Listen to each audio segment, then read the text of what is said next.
The U.S. and its allies may decide to take stronger steps against Syria's leadership. That could mean yet another new challenge for America's military. With us now from the Pentagon is General Martin Dempsey, chairman of the Joint Chiefs of Staff, America's highest-ranking military officer, also the president's top military advisor. General, good morning. Thanks for being with us today. When you look at Syria, what is the bar for the U.S. and for the international community? Well, first, let me wish you a happy Memorial Day, and I'm going to encourage you to come back around and make sure you give me a chance to explain what that means. But what does Syria mean? Syria is, the events in Syria over the weekend are just horrific, atrocious, really. I expect that the international community, that the pressure will mount. I think that diplomatic pressure should always precede any discussions about military options, and that's my job, by the way, is options, not policy. And so we'll be prepared to provide options if asked to do so. But in terms of those options, will anything short of military action make a real impact there? Well, you know, that's always the question. I mean, we're asking ourselves the same question vis-a-vis Iran right now. And I don't know whether in Syria's particular case, a combination of economic and diplomatic measures will achieve that.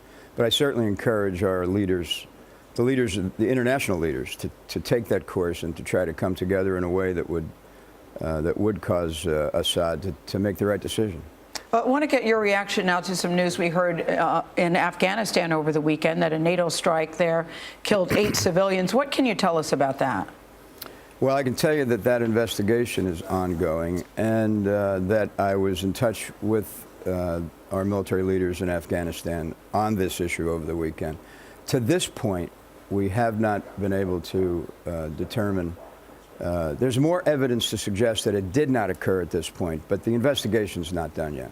We want to circle back to what you said at the beginning. It's always hard to say, I think, Happy Memorial Day, because we're really honoring, paying tribute, remembering soldiers who have lost their lives for our country. What would you like us to remember? What would you like us to do on this day? Well, you know, very few families in America have had the tragedy of being handed a folded flag as they bury their loved one who's been lost serving their country.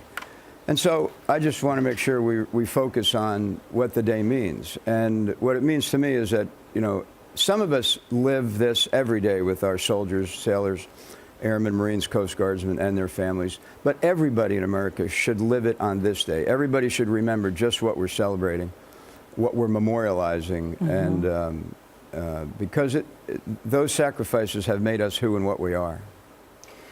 That dedication, that service continues long after many of these veterans have come home. There's a report from the AP this morning that more vets from the wars in Iraq and Afghanistan are filing for disability benefits than ever before. Are we doing enough to help those who've served? You know, the answer to that is actually easy. No, we're not doing enough. We're working hard to try to understand. You know, this is now, I think, I mean, there may be some historian out there that would take me to task, but it certainly feels like the longest war we've ever been experienced in our history. We're fighting it with an all-volunteer force that's performed magnificently, but we've asked them to deploy and redeploy on a cyclic basis. Very common for young men and women to have 3, 4, 5 tours. And I think we're learning about the effects of conflict that's that protracted on the human dimension. And as we learn, we adjust. General Dempsey, thanks for your time this morning. Thank you.